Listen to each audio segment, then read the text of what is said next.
皆さん、こんにちは。日本語教師のとしきです。今日は、とんかつ専門店で定食を注文する会話を聞きます。店の外でメニューを見るとき、店員さんに注文するとき、そして食べ方やおかわりを聞くときの会話です。旅行で役立つ日本語を一緒に勉強しましょう。今日の大切な表現は3つです。何々した後で、何々までに、何々してしまいます。この3つがリスニングの中で何度も出てきます。それではリスニングに挑戦しましょう。春、この店の前、すごくいい匂いがするね。うん、ここはとんかつの店だよ。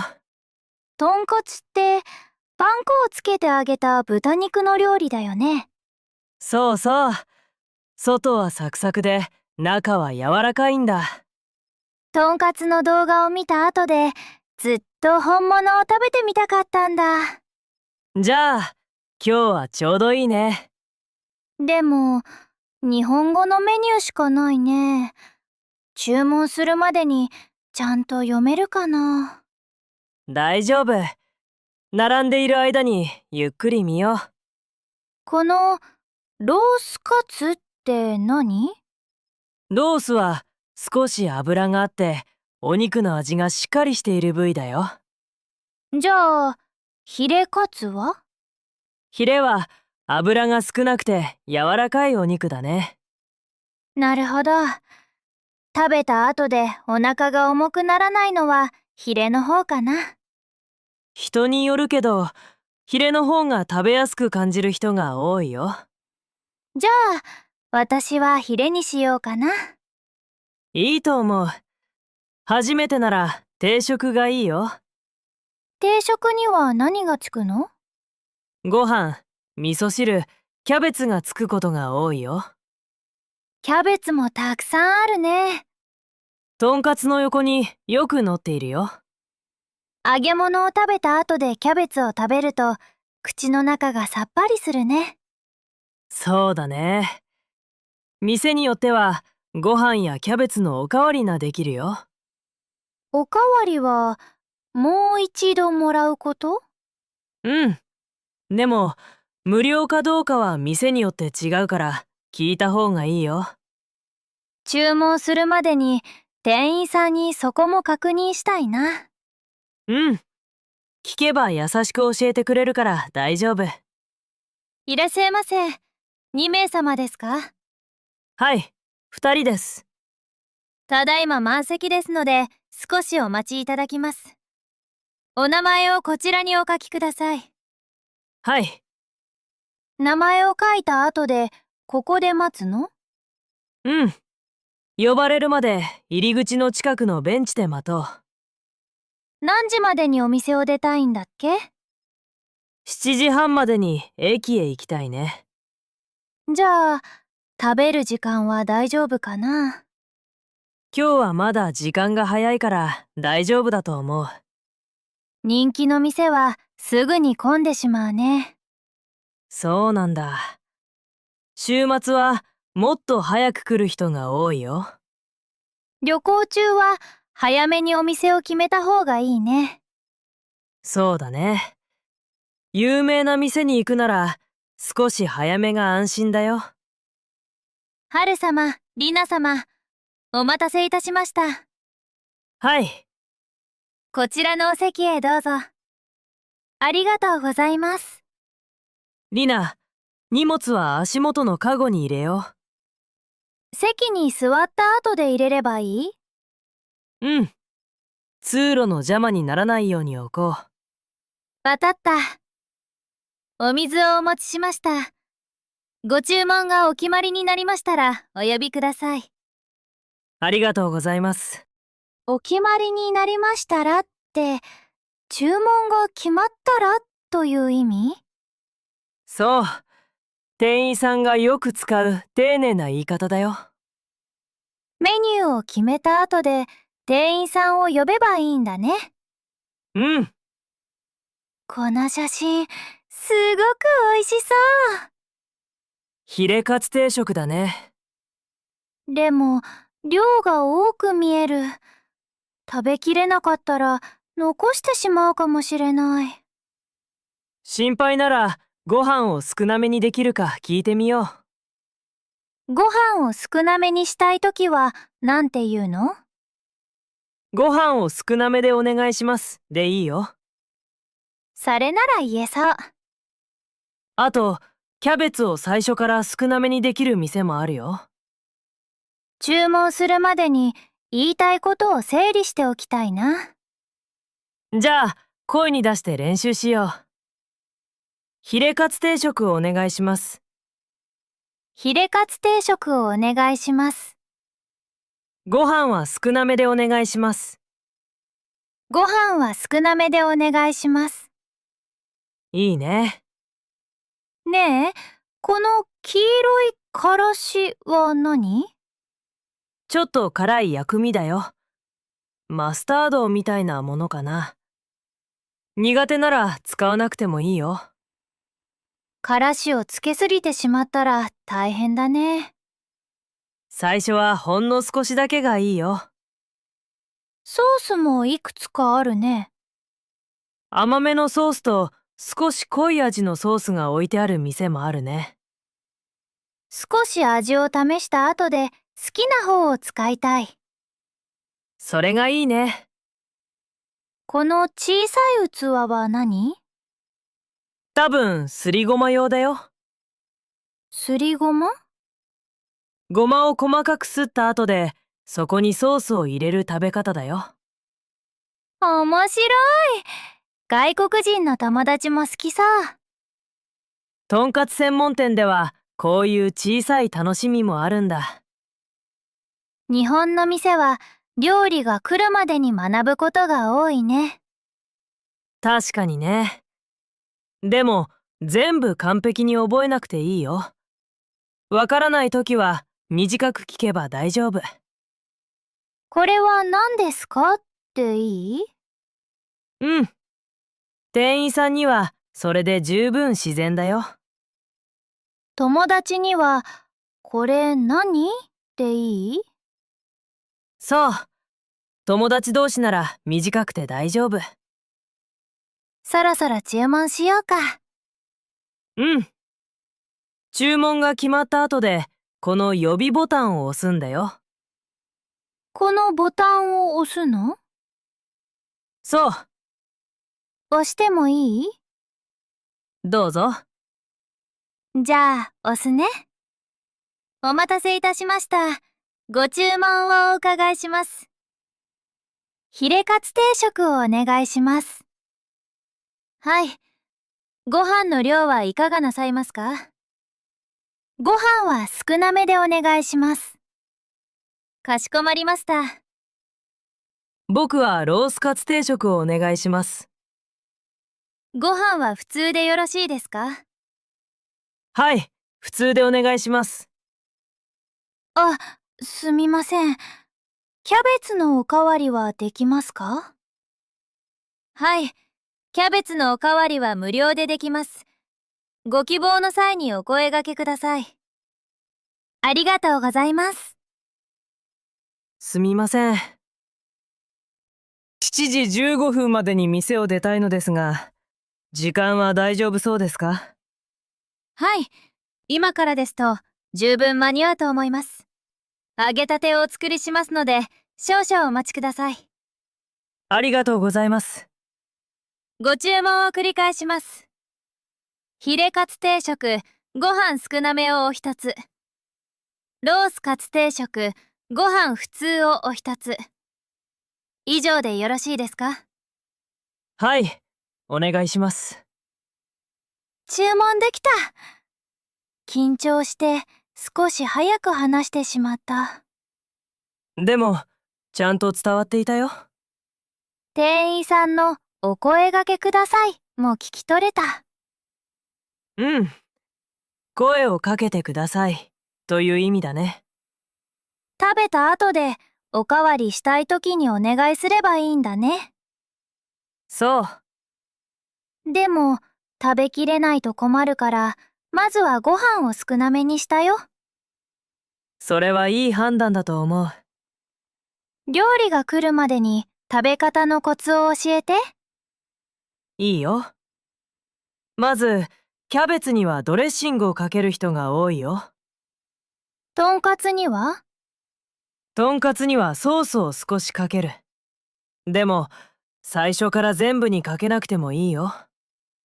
全部にソースをかけた後で味が濃すぎると思っても変えられないもんね。そう。だから、一切れずつ試すといいよ。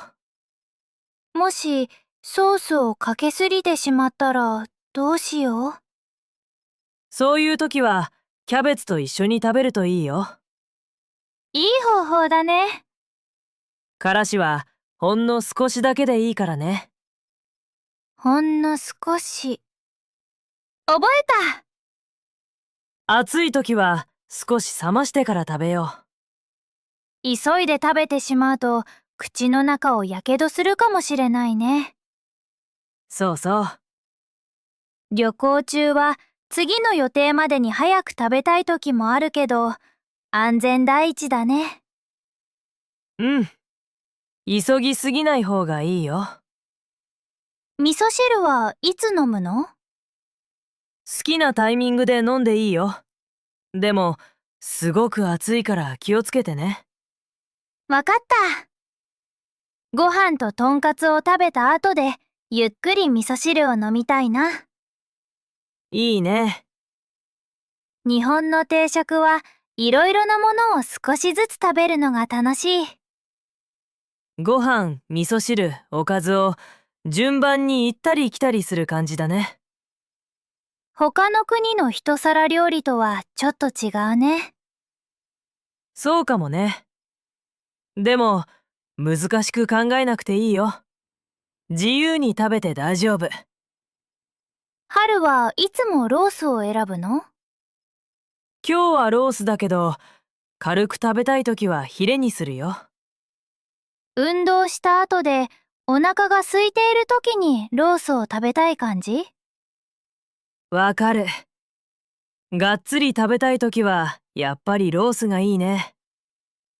私は今日初めてだからヒレにしてよかった。初めての店では、自分が食べやすいものを選ぶのもいいね。あ、メニューに季節のカツもあるね。うん。季節の食材を使った特別なメニューだと思う。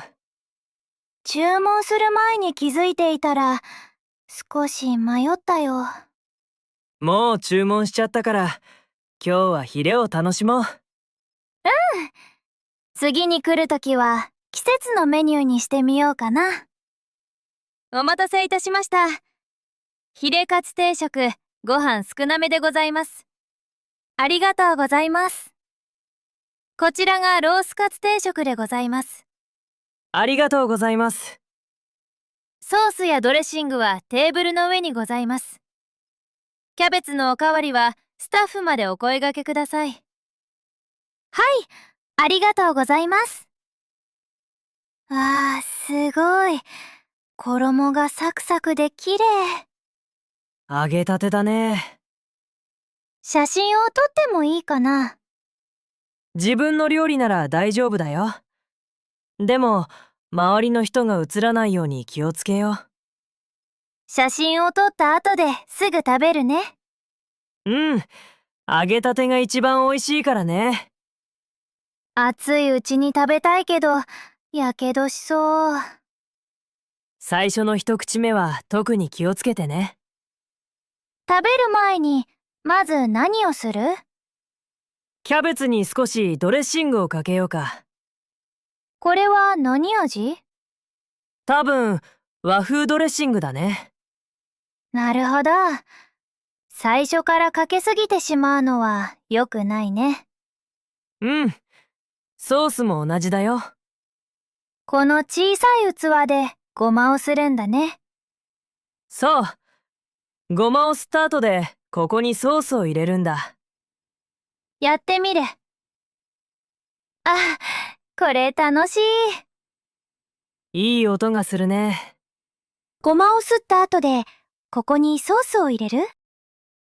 うん、入れすぎないように気をつける。それでいいよ。一口だけソースをつけてみるね。いただきます。いただきます。おいしい。外がサクッとしている。中はどう？すごく柔らかい。でも、やっぱり熱くて少しびっくりした。揚げたてだからね。少し冷ました後で食べるよ。それがいいね。ソースとごまの香りがすごく合うね。ご飯も進むよね。本当だ。ご飯を少なめにしたけど、足りなくなってしまうかも。おかわりしたいときは店員さんに聞けるよ。でも、7時15分までに出たいんだよね。時間はまだ十分あるよ。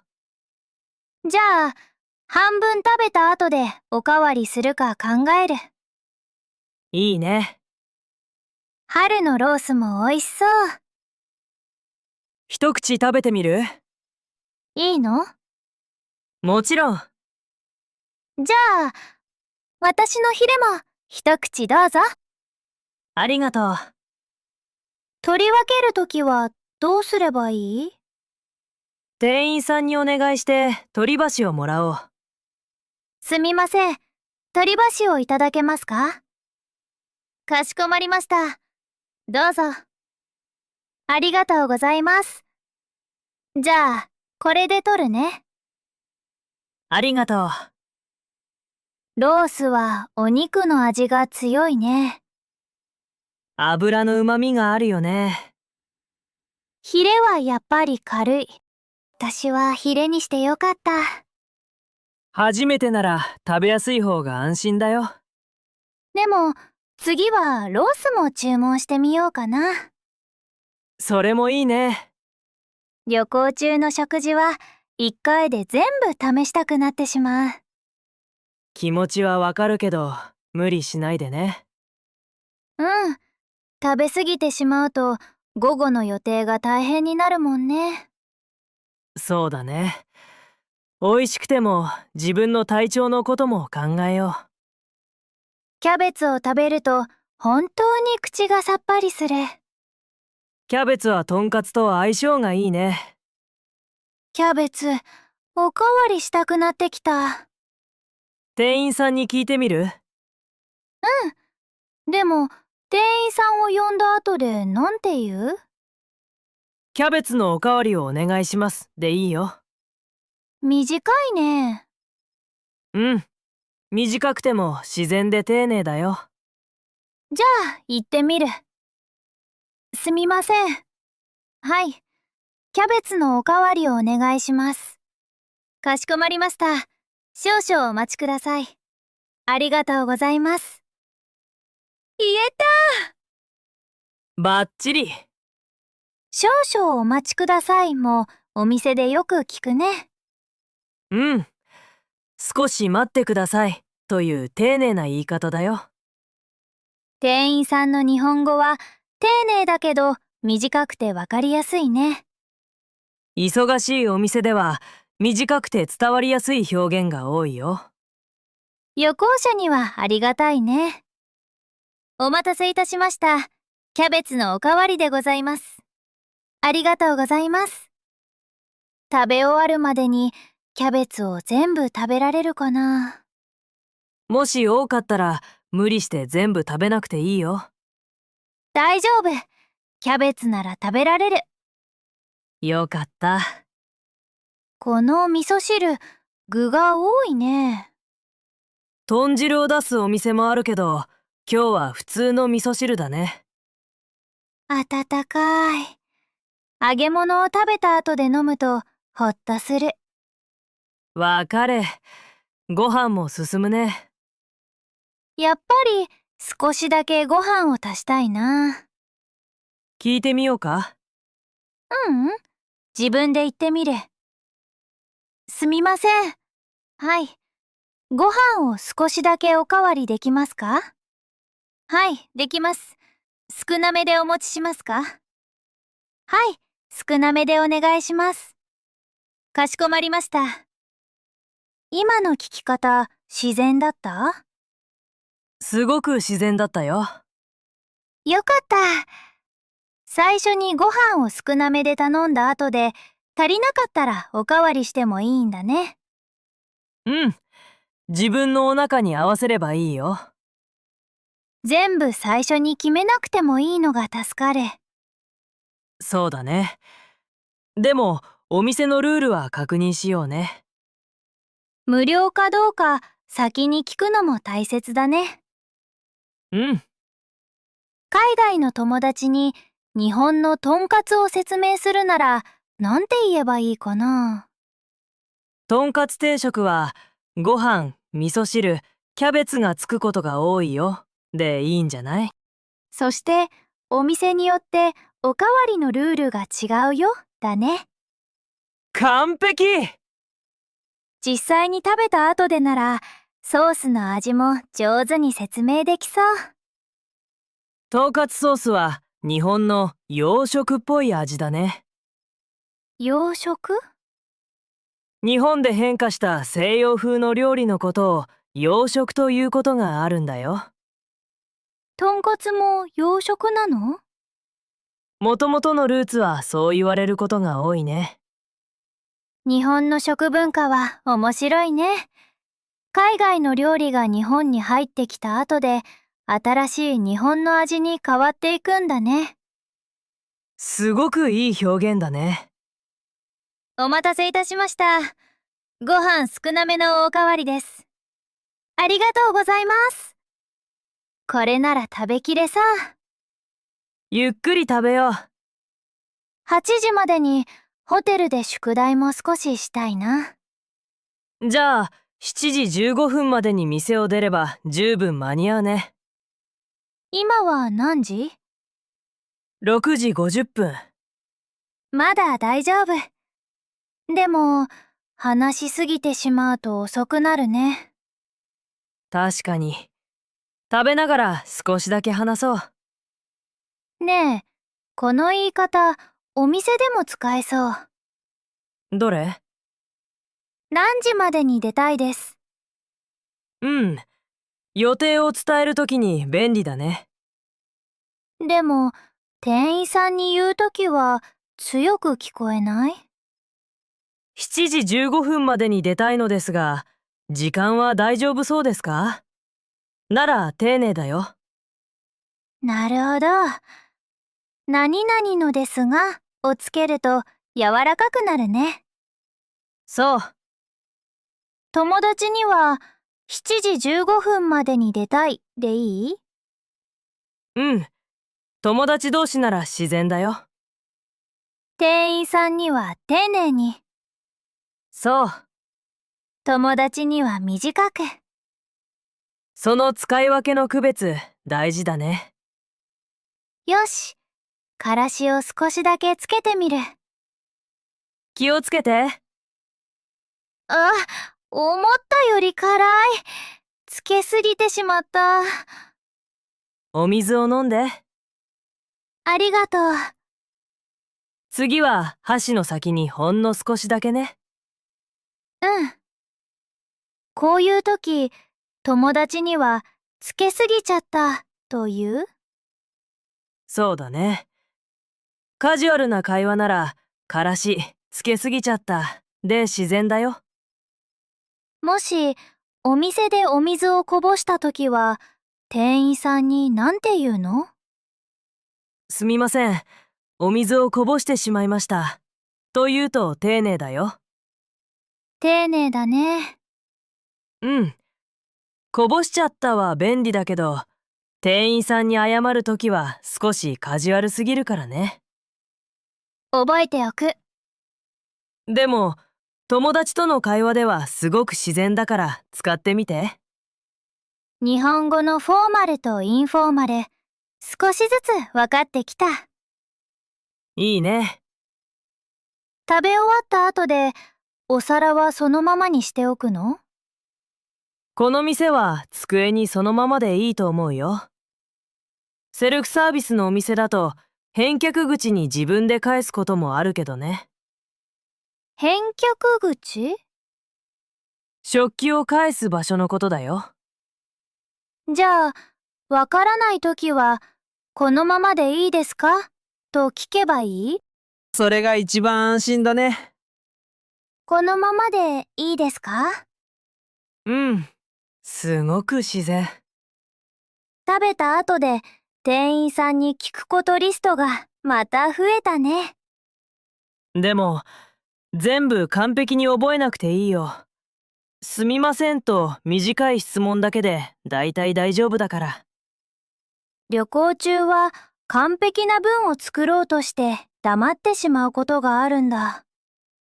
短くてもいいから話した方が絶対に伝わるよ。確かに。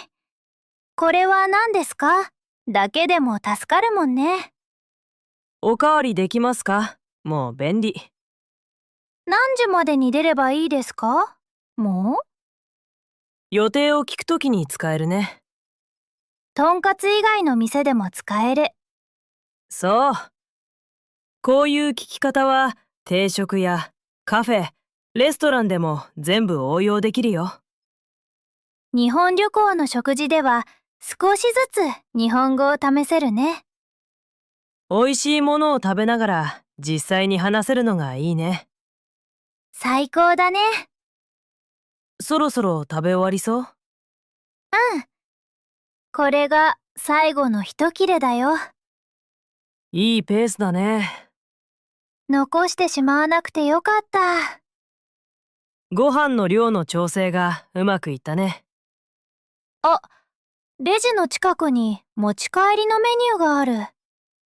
本当だ。ルームメイトにも買って帰れるかな？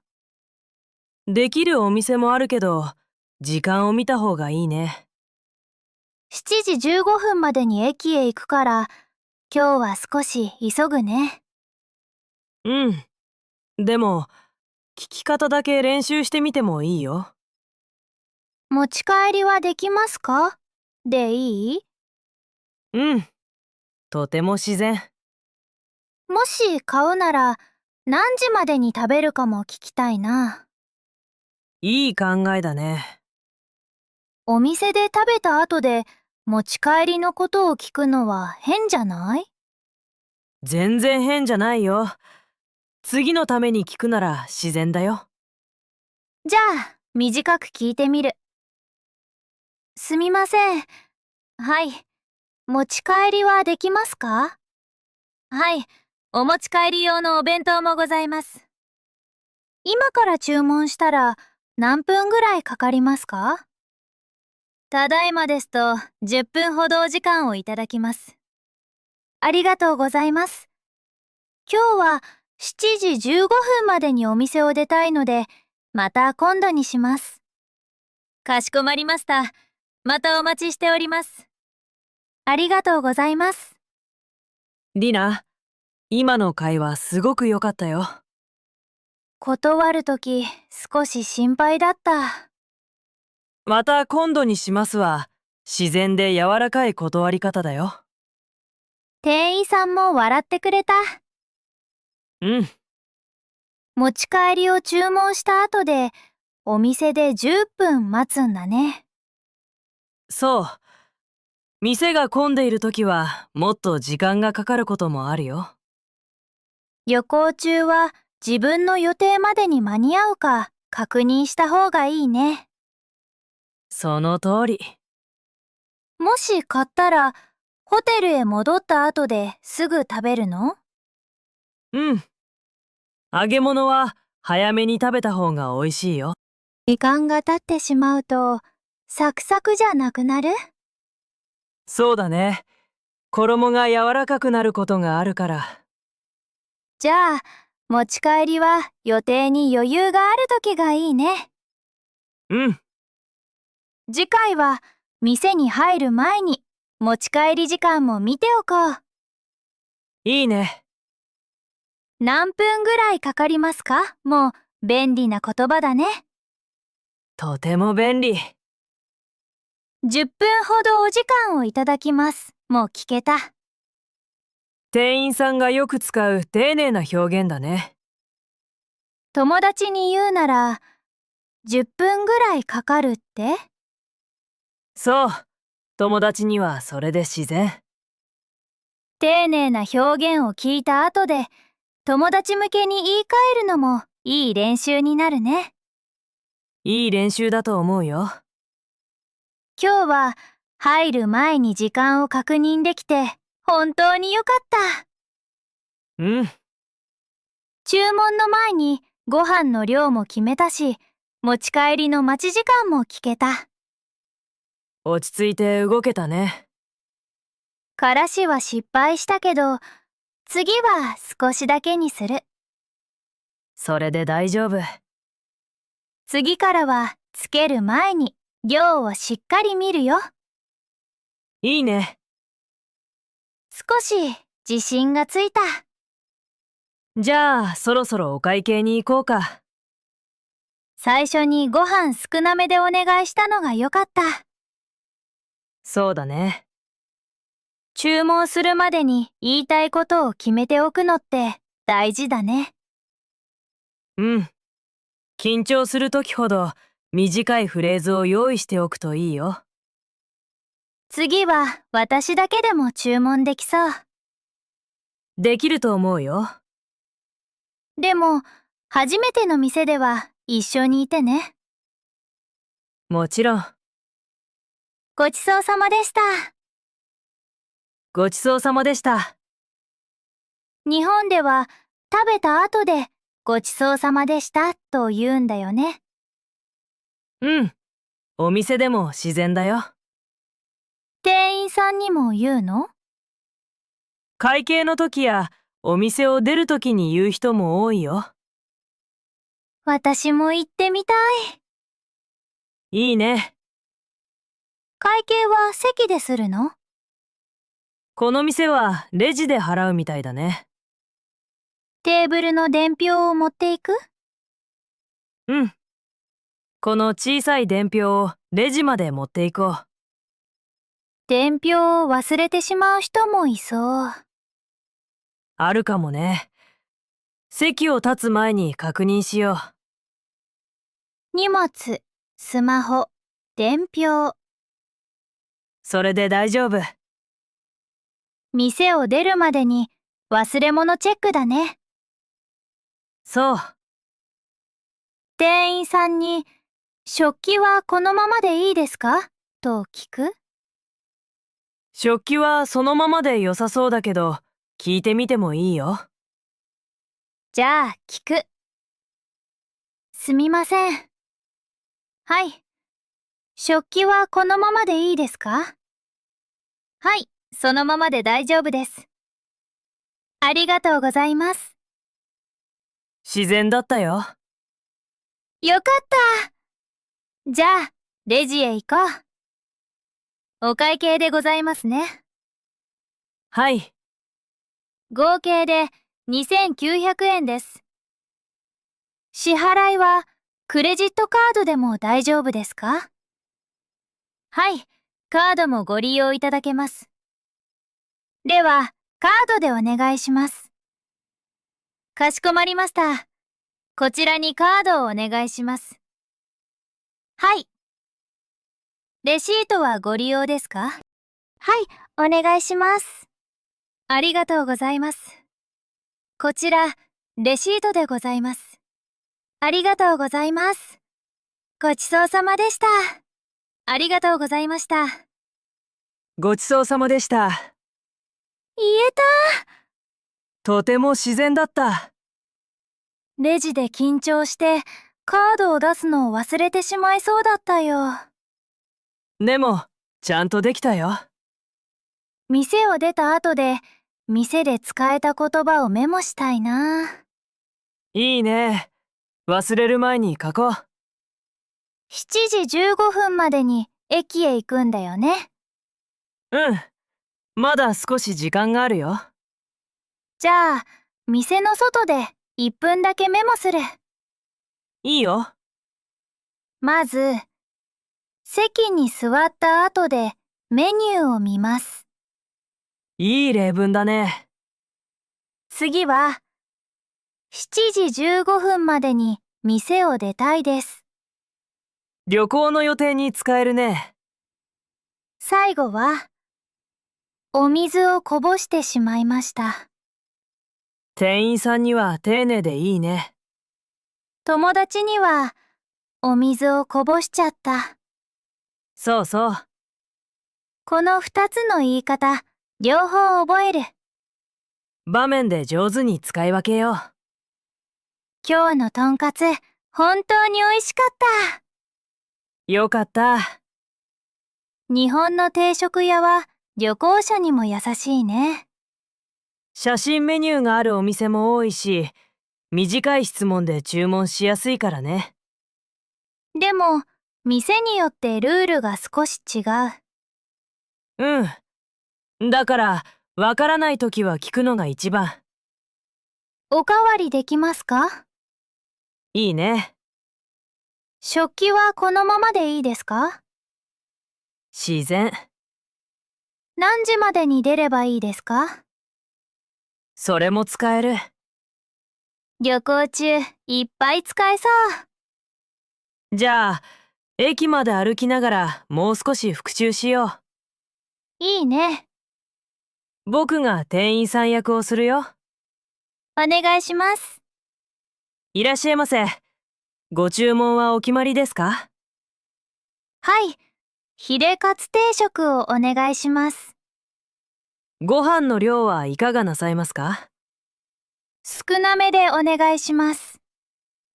キャベツのおかわりはできます。ありがとうございます。7時15分までに店を出たいのですが、時間は大丈夫ですか？はい、大丈夫です。少々お待ちください。ありがとうございます。いいね。次は、春が旅行者役ね。わかった。いらっしゃいませ。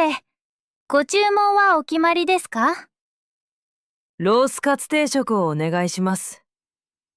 ご飯は普通でよろしいですか？はい、普通でお願いします。ソースはテーブルの上にございます。ありがとうございます。私、上手？店員さんみたいだったよ。やったー！言った後で、ちょっと恥ずかしくなってしまったけど。でも、すごくいい練習だよ。自分で声に出した後で、実際に使うと覚えやすくなる気がする。本当にそう。今日の店、本当に役に立った。次はどの日本食を食べに行きたい？まだ食べたことがない日本食がいいな。それはまた考えよう。うん。でも、とんかつはまた食べたい。僕も。次に来るまでにソースの名前を覚えておく。いい目標だね。あと、辛いからしは少しだけ。それは一番大事かも。つけすぎちゃった思い出、忘れない。いい経験で覚えられたね。楽しかった。じゃあ、駅へ急ごう。7時15分までに着くようにしよう。それでは確認問題に挑戦しましょう。第1問です。空欄に入る一番自然な言葉はどれですか？答えは B です。何々した後では動詞の多形に後でをつけます。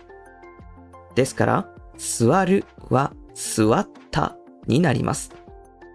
意味は先に一つの動作をして、その後で次の動作をするということです。この文ではまず席に座ります。その後でメニューを見ます。レストランでは行動の順番をわかりやすく言いたいときに使えます。例えば、注文した後で料理を待ちますと言えます。第2問です。7時15分までに店を出たいですはどんな時に使いますか？答えは C です。何々までには時間の言葉につけて使います。この文では7時15分までにです。意味はその時間より遅くならないようにするということです。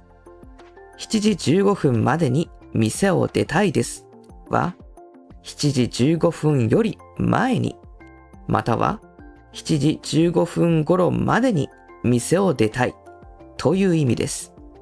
旅行では次の電車や予約の時間があるときにとても役に立ちます。例えば、8時までにホテルに戻りたいですと言えます。第3問です。水をこぼしたときに店員さんに言う一番自然で丁寧な文はどれですか？答えは A です。何々してしまいましたは動詞の定型にしまいましたをつけます。こぼすは定型にするとこぼしてです。意味はもうそのことが起きたということです。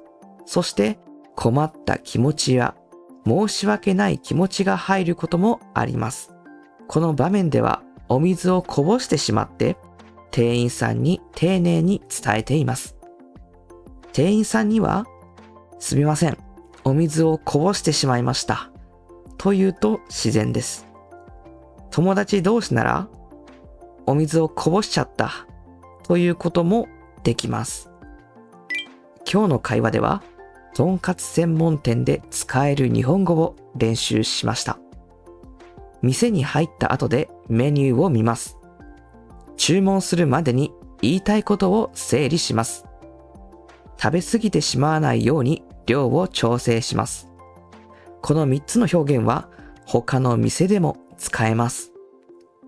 今日のコメント練習です。あなたはとんかつ店で何を注文したいですか？私はロースカツを注文したいです。私はヒレカツを注文したいです。私はご飯を少なめにしたいです。こんな風にコメントで書いてみてください。食べた後で何をしたいですか？という文も練習できます。例えば、食べた後で駅に行きたいです。8時までにホテルへ戻りたいです。自分の旅行予定を使って文を作ってみましょう。今日のリスニングはここまでです。何度も聞いて店員さんに短く聞く練習をしてください。それではまた次のレッスンで会いましょう。バイバイ。